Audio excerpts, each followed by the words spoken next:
Welcome to episode 3 of Enlightenment for Lazy People.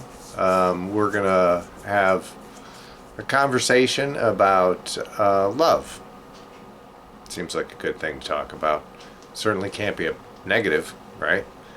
And we did have somebody drop a comment that I'd like to address. I can't actually get on the web right away, so we're just going to do the video and address it using the video. So, welcome to episode 3 of Enlightenment for Lazy People. I hope you're getting lazy, like me.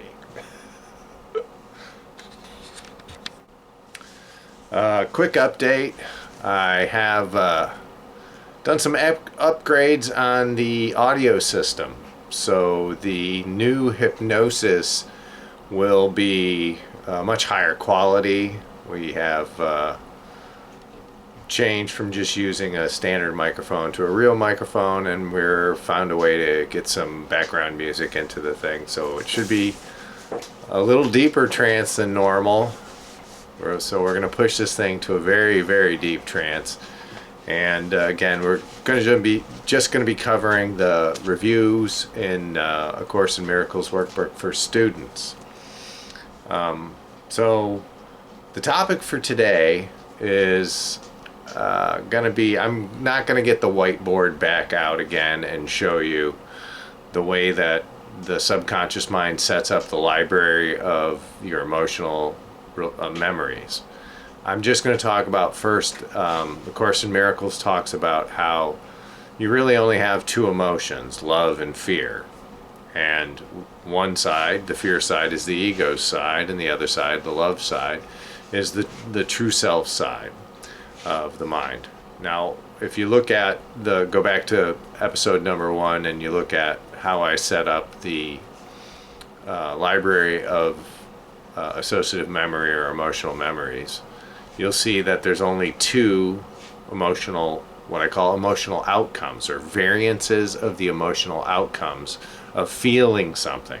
In other words, when you feel love, it falls under the category of peace. In other words, it expresses itself as a feeling inside yourself. You feel a version of peace when you're in love. And then fear is a version of anxiety, and I call it a sliding scale. So it starts at 1, goes all the way up to 100. Now, this is something I learned while I was doing age regression hypnotherapy. This really does work when we're trying to dial down a very high anxiety situation from the past in order to get past a behavioral problem that's occurring in the now. So everything's a projection. The ego projects it. It's based on your memories and how you stored those memories. And one more thing, your mind does not remember things in a linear fashion. It might be harder for you to try and recall something that occurred years and years ago as opposed to just a couple of days ago. But that's not really how your mind stores information. It stores it in emotional folders. So when I go into the subconscious mind as an age regression hypnotherapist, it's very easy for me to create an affect bridge between how you're feeling now when you walked into the office with your anxiety issue and how to find it in a folder. Power off. Oh, well, anyways, so fear and love fall under the feeling of a version of anxiety on a sliding scale of 1 to 100. Okay, so if you're in death fear, you're all the way up to 100 on anxiety. You're feeling 100% anxiety. If you're in a state of bliss, your meditative bliss state, that's peace all the way up to a state of to a sliding scale up to 100. It's all the way up to the top. Now, let's talk about love. Okay, so I want you to think about somebody you love. And I'd like for you to think about the special relationship love. Let's say you're a person that's in a coupling relationship with somebody else. Now, when you think about that person, how do you feel? Does your heart rate increase? Do your palms get sweaty? And we'll talk about relationships and how they play out most of the time a little bit later. But I want you to think about that person. And how do you feel about it? Is it a sensation where you go, when you think about that person? Or is it sweaty palms, increased rapid heart rate, increased breathing? Okay. Well, some people confuse love with anxiety. Now, if you think about when you were a teenager and you were dating, how you get sweaty palms and increased heart rate, and you confused anxiety with the feeling of love. Love does not feel. It's the wrong side of the library when we're feeling that way. Okay? So, love should be feeling like peaceful, calm, relaxing. It should be a place of comfort in the relationship.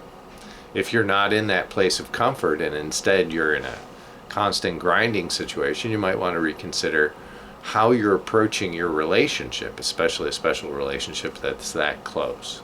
So that's something to think about. There's a confusion to love. People think that you should be getting excited. Excited is anxiety. You're on the wrong side of the library. All of your relationships, once you're grounded in inner peace, should feel like a version of peace. Otherwise, you're walking away from the relationship, right? Because if the other person, whose emotional outcomes you cannot control, is creating a situation where you're in anxiety instead of peace, that's as much. You can forgive all day, every day, but that's as much, that's a 50-50, it takes two to tango. It's a 50-50 split. That person doesn't have any requirements. Just because they're in the relationship with you, they have no requirements to follow through on anything. I've been divorced twice. It's not easy to walk away from something you've put a lot of time and effort into. It's certainly not easy to get a divorce. A divorce is very difficult and expensive. Whew. I can tell you I lost some money there. Now let's think in terms of love as something you're doing, an act of doing something. For instance, I loved playing golf back when I was in my late 20s through my late 30s. I was an avid golfer. Got the chance to play in some big amateur tournaments, even dominated one, consistently winning 5 of 7 events and finishing in second place out of the 2 events that I did not win. There's a love of doing things. Certainly I love doing hypnosis. I love helping people using hypnosis, and I love seeing the results that we get from using hypnosis. So that's one of the reasons why I continue to do hypnosis. Nothing about that causes me to go into a state of anxiety. In fact, that's what I use to get out of anxiety, is hypnosis. I like to think of it as a golfer. I like to think of it as Jack Nicklaus winning the 1986 Masters. He loved making putts, and that's why he won. It's when you're in a state, your mind state, and this is a little more neuro-linguistic programming than it is hypnosis, but when you're in a mind state where you're looking forward to the next moment because you're anticipating something fun, something fulfilling, something that makes you feel loving, then you're in the right place with your own inner peace. Okay? So that's the lecture on love. We really need to, as a personality and how you look at the world. For instance, in my original studies in hypnosis, I went to HMI, and they taught you how to differentiate personality profiles. And while doing so, they also taught you that opposites attract. And that's true. Opposites do attract. So if you're an incredibly spiritual person and opposites attract, what do you think you're going to end up with? You're going to end up with an ego right next door to you, sleeping on the other side of the bed. That's just the way relationships work. There's, generally speaking, a dominant person and a submissive person in every relationship. And oftentimes the dominant person leans in the direction of narcissism. And we haven't had the lecture yet on psychopathy. Oh, maybe I'll do that right now. Psychopathy, that's the old word for antisocial personality disorder. It's a real mind state. It's what we call psychopaths, sociopaths, narcissistic personality disorders, and borderline personality disorders. These are people that, as a hypnotist, you don't allow into your office. You have to reject them as clients. I did have 3 sneak in. It was about once a year for the first 3 years. Sneak into the place because I missed the diagnosis. It's hard to do. They seem like very normal people. And as a society, we kind of get used to that, what I like to call an asshole personality. That's what they are. They're just assholes. They're mean, nasty. And the reason is that the way you manufacture that disorder is an early childhood trauma before the age of 3 that is so bad that it completely represses shame and guilt. So they no longer feel shame or guilt. If you can imagine living a life without feeling ashamed and not feeling guilty about anything, that's the personality disorder. Not everybody who leans in that direction has a disorder. There's a lot of people who just lean up against the fence. They're not in the disorder, but they've either learned from a narcissist and therefore they adopted that personality in order to get ahead in the world. That's actually a great personality to have. In fact, you're going to find most very wealthy people have this disorder of a full-blown narcissistic personality disorder, or they lean all the way up to the fence. And that's because when you don't feel shame or guilt, it's easy to steal from other people. It's easy to tell lies. As a matter of fact, one of the things you'll find with borderline personality disorder is they have a compulsion to lie, meaning even if they wanted to tell the truth, they wouldn't tell the truth. So, who are most spiritual seekers? Like myself, you end up being the black sheep of the family. You end up having something called people pleaser syndrome. And people pleaser syndrome is something where you're bending, your will is bending in the direction the narcissist wants in order for the narcissist to gain something called narcissistic supply, which is just paying attention to them and sometimes praising them verbally or just doing what they want. When they get you to do what they want you to do, that supplies them with a narcissistic supply. There's also something called a narcissistic injury, which you don't really want to do. Just, you're better off just getting out of that relationship. Once you realize that this person doesn't really feel empathy, they don't really feel shame and guilt, it's best to just get out of the relationship. That's my first wife to a T. She was probably a sociopath, but never been tested. I did have a psychologist kind of step in at some point and say, hey, you know, you're not doing well in this relationship and you really need to move on. Your skin is just not thick enough for this relationship. And he was right. She was pigeonholing me verbally, and that's the way relationships go. Opposites attract. So there's something to think about from this lecture. I'll try not to cover narcissism again, but it's kind of important for spiritual seekers to break out of those types of relationships. Now, I did not do that until after I had learned that lesson. In other words, with the second long-term relationship I was in, which is covered in After Enlightenment. The character's name is Susan. Obviously, I've changed all the names inside the book. As a matter of fact, I don't even use my name on the book. So that covers that relationship, and as slow and steady as the awareness was of who I was and why I was in that relationship.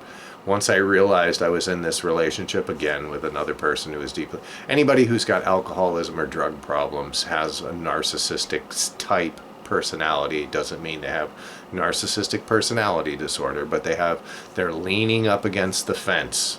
They're using people without any shame or guilt as to use them, and lying to people compulsively to steal money, to keep the drug habit going, to lie about where the money's going in order to keep the alcoholism moving on. All those things.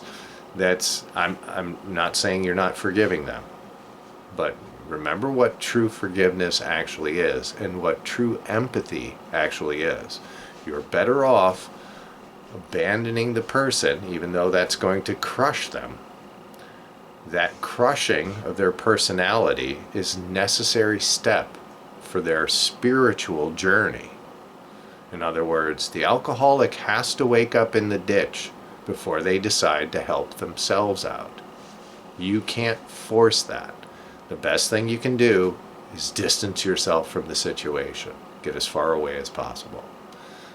And so, love of doing, what true love is, what real empathy is, and the understanding that you can't change other people. You can lead a horse to water, but you can't make them drink, is a big takeaway from this lecture on spiritual development. Again, just examine your relationships. See if when you think about the person in your special relationship, whether it's a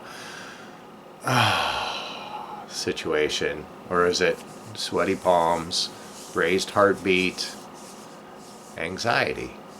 Because we sometimes confuse love with anxiety. Oh, I gotta put my glasses on for this part.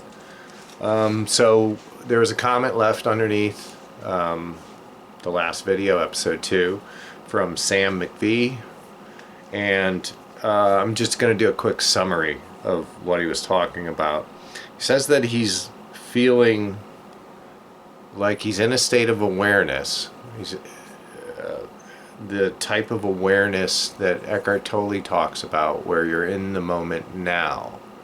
And then at the same time, he calls it withdrawn from mind activity. That's an interesting statement. Mind activity meaning it's flatlined and there's not much going on. But at the same time, he also mentions nervousness, confusion, emptiness, sadness, and a lack of interest, also known as boredom. All of those emotions are on the anxiety side of the library. So, is it withdrawn from mind activity, or are you in a state of depression? Because that sounds more like depression than anything else.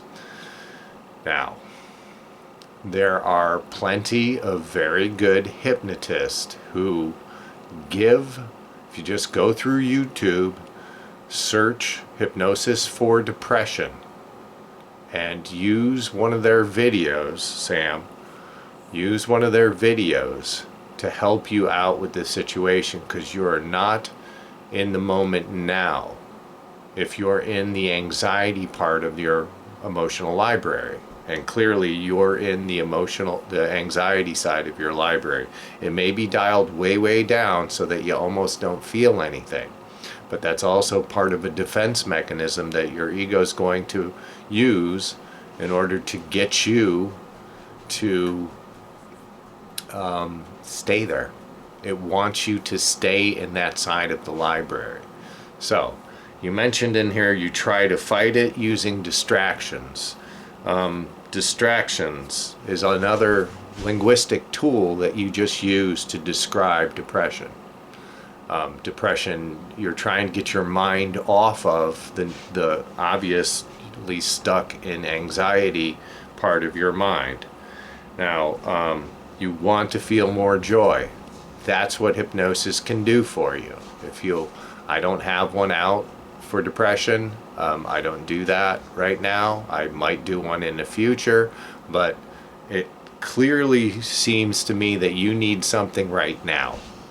When you're in depression, you need to go to somebody who can help you to first, I'm going to tell you, you're in depression.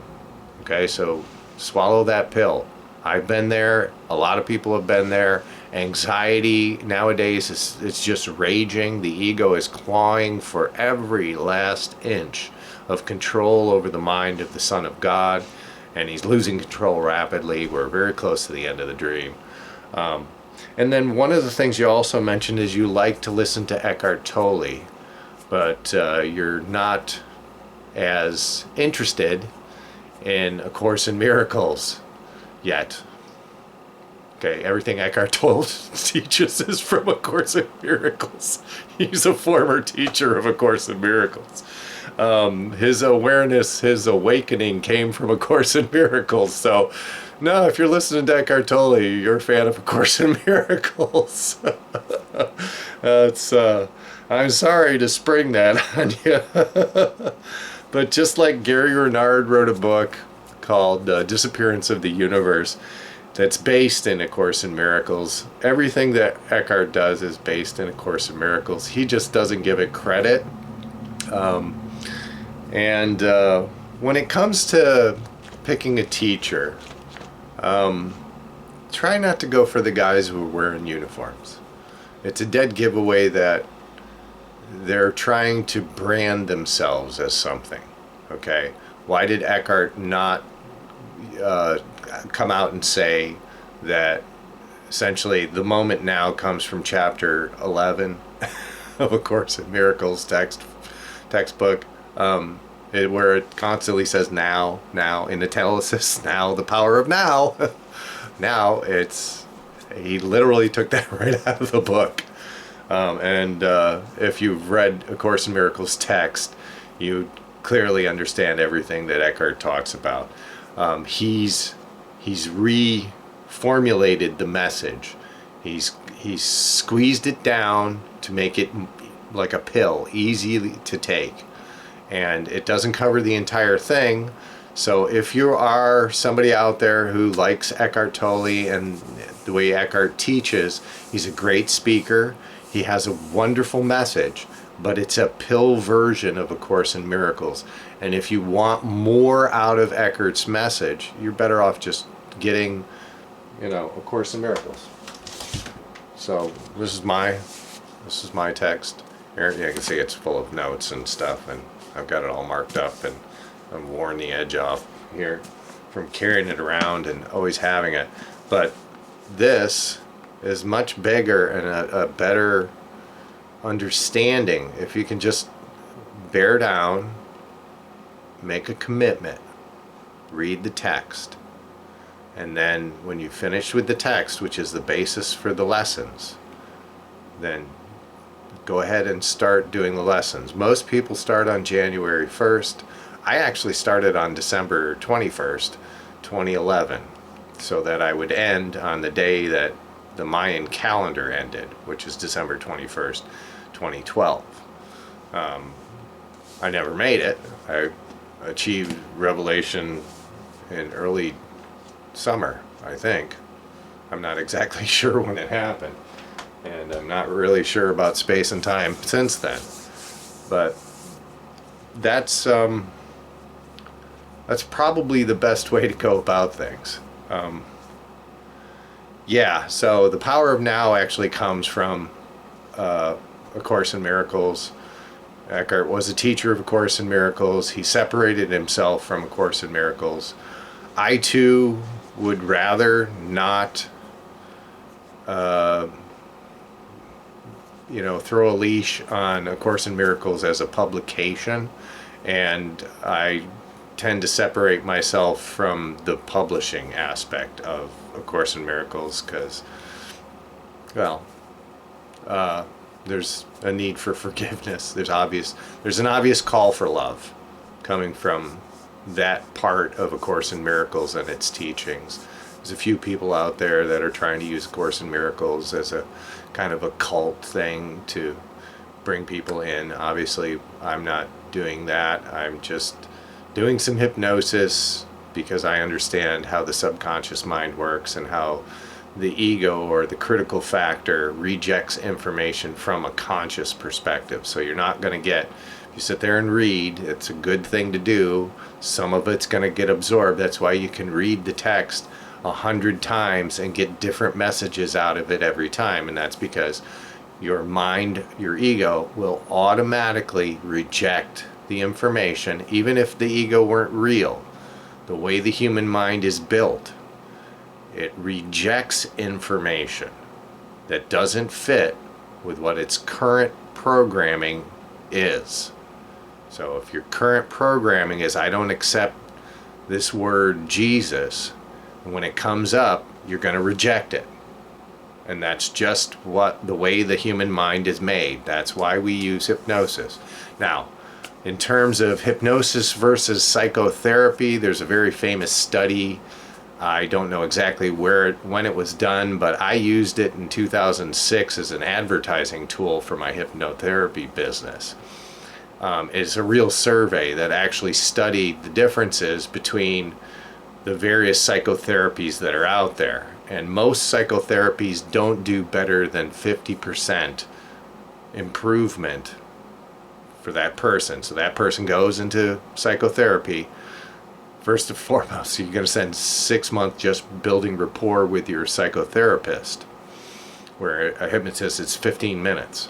So psychotherapies are very, very slow, and they rarely get better than 50% positive results over a period of 6 years of therapy.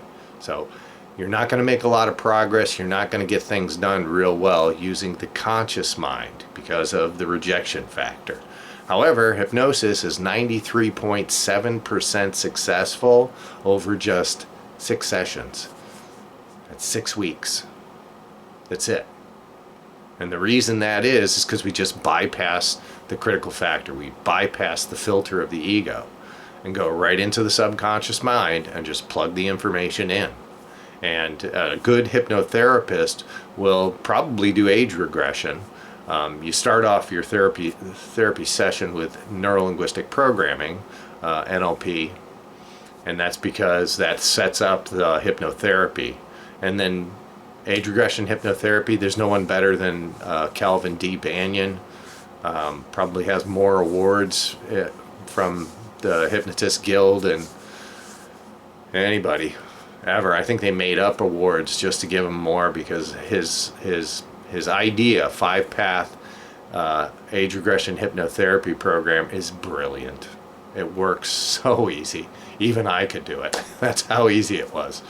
And get really great positive results right away for people that needed help.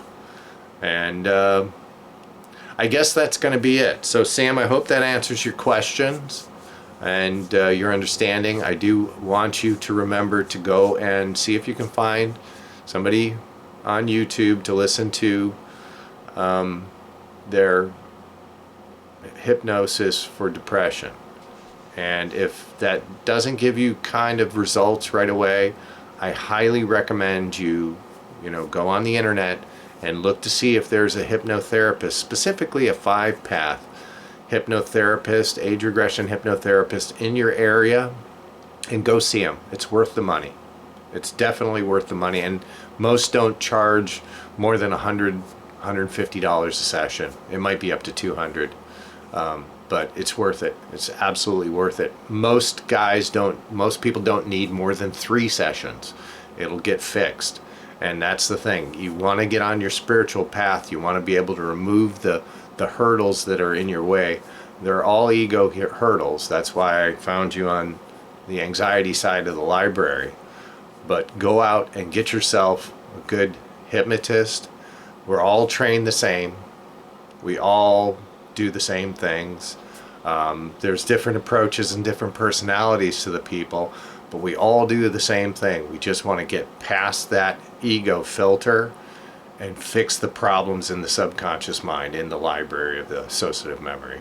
And that fixes things right away. So you've got a lot of hope coming, but you're going to have to take a couple steps on your own and get yourself there. And anybody else, I hope this helps you. If you're feeling the same way, or maybe you related to that question, same answer goes for it. Don't expect me to fix it. Don't expect watching these videos to fix it. Actual hypnotherapy will fix it. Just go find yourself a good hypnotherapist. They're all over the internet, and they're usually a lot of fun to work with. It's so easy and so simple. You'd wonder why you hadn't done it already. So that's the end of episode 3. I hope you enjoyed it. If you did, give me a thumbs up, leave a comment.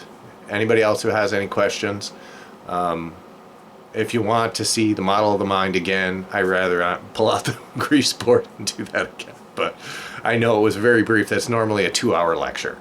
But I condensed it, and we went through it really fast because I really want to get to the actual teaching of how your mind works and how to get to bliss so that you can put yourself in a position for enlightenment.